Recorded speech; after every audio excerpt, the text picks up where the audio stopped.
ইসলামী আন্দোলন বাংলাদেশ রাঙ্গামাটি হুকুমতকে কায়েম করার জন্য চেষ্টা করি।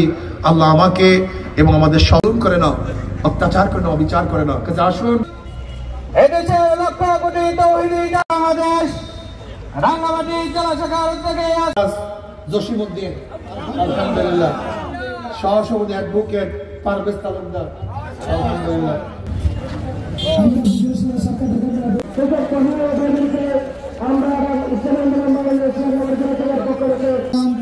বক্তব্য পেশ করলেন। আমি অন্তর্বর্তী সরকারকে অনুরোধ করব, পিআরসি নির্বাচন প্রদান করুন, এটা আমরা চাই। আর গণহত্যার বিচার চাই। যারা গণহত্যা করেছে, গণহত্যার বিচার করতেই হবে। যদি হত্যাকারীকে ছেড়ে দেওয়া হয় তো এইটা সবসময় জুলুম হবে। এটা মনে রাখতে হবে, জালেমকে ছেড়ে দেয়াই বড় জুলুম, বরং জালেমকে বিচার করাই এইটাই হলো সবচেয়ে ভালো। এইটাই ন্যায়, এইটাই ইনসাফ, এইটা আদালত। নির্বাচন আসবে, 2 দিন পরে হোক, 2 দিন আগে হোক, সংস্কার ব্যতীত যদি নির্বাচন দেওয়া হয়, সেই নির্বাচন গ্রহণযোগ্য নির্বাচন হবে না। অবশ্যই প্রয়োজনীয় সংস্কার করতে হবে, তারপরে নির্বাচন দিতে হবে।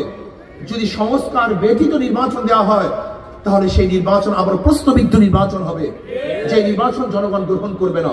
তাড়াহুড়ার কিছু নাই, আগে প্রয়োজনীয় সংস্কার করুন, তারপর নির্বাচন দেন। আজকে বৈষম্য চলছে পার্বত্য অঞ্চলে।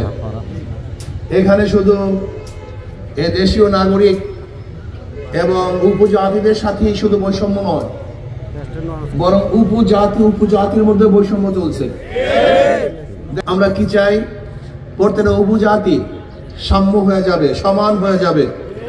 আমরা চাই এখানে বাংলাদেশের নাগরিক যারাই থাকবে, এখানেও যাদের অধিকার, বাহিরের এলাকাগুলোতে একই অধিকার প্রতিষ্ঠিত থাকবে। পার্বত্য অঞ্চলে শান্তি প্রতিষ্ঠিত করতে চাই। এখানে ভেদাভেদ আমরা সৃষ্টি করতে চাই না। এখানে কে বাঙালি, কে উপজাতি, এই ভেদাভেদ আমরা চাই না। আমরা সবাই বাংলাদেশের নাগরিক, আমরা সবাই বাংলাদেশের নাগরিক। সাম্যতা চাই। এই জেলায়, উপজেলায় যেরকম বাহিরের মানুষগুলি জমি ক্রয় করার অধিকার থাকবে, আবার এখানে যারা বসবাসরত অবস্থা আছে, তারা বাহিরের জেলাগুলিতে সমানভাবে জমি ক্রয় করার অধিকার থাকবে। এখানে আমাদের বাংলাদেশে এক নাগরিক ব্যবসা করার জন্য ভিন্ন কোনো আইনের সম্মুখীন হবে, এটা আমি চাই না। আমি চাই ওই ফেনী, নোয়াখালী জেলায় যে আইন আমাদের রাঙ্গামাটি, বান্দরবান, খাগড়াছড়িতে একই আইন চলবে। একই দেশে বিভিন্ন সংবিধান চলে না। যদি এই দেশ বাংলাদেশের অংশ হয়, তাহলে আবার কাদের সাথে শান্তি চুক্তি করছেন? এরা কারা? এটা ভুল করেছেন, এই সিদ্ধান্ত ঠিক না। এটা বাংলাদেশের অংশ, এই ভূখণ্ড বাংলাদেশের অংশ। যদি এই ভূখণ্ডকে আলাদা করার কেউ চক্রান্ত করে, ষড়যন্ত্র করে, আমরা সমস্ত বাংলাদেশের নাগরিক ঐক্যবদ্ধ ভাবে সেই ষড়যন্ত্রকে রুখে দেবো ইনশাআল্লাহ।